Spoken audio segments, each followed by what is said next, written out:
Good evening, Mr. Chairman. My name is Wahls. I'm a sixth-generation Iowan and an engineering student at the University of Iowa, and I was raised by two women. My biological mom, Terry, told her grandparents that she was pregnant, that the artificial insemination had worked, and they wouldn't even acknowledge it. It actually wasn't until I was born and they succumbed to my infantile cuteness that they broke down and told her that they were thrilled to have another grandson. Unfortunately, neither of them lived to see her marry her partner, Jackie, of 15 years when they wedded in 2009. My younger sister and only sibling was born in 1994. We actually have the same anonymous donor, so we're full siblings, which is really cool for me. And I guess the point is that our family really isn't so different from any other Iowa family.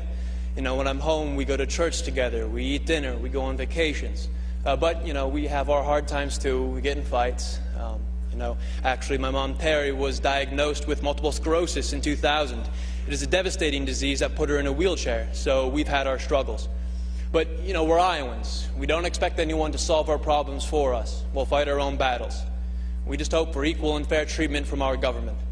Being a student at the University of Iowa, the topic of same-sex marriage comes up quite frequently in classroom discussions. And the question always comes down to, well, can gays even raise kids? And the conversation gets quiet for a moment because most people don't really have an answer.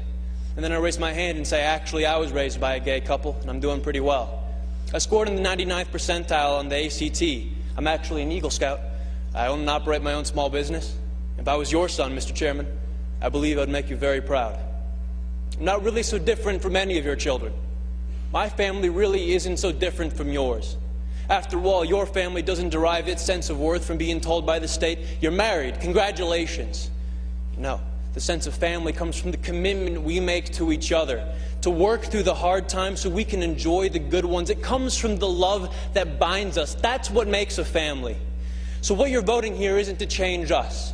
It's not to change our families. It's to change how the law views us, how the law treats us. You are voting for the first time in the history of our state to codify discrimination into our Constitution, a Constitution that, but for the proposed amendment, is the least amended Constitution in the United States of America. You are telling Iowans that some among you are second-class citizens who do not have the right to marry the person you love. So will this vote affect my family? Would it affect yours?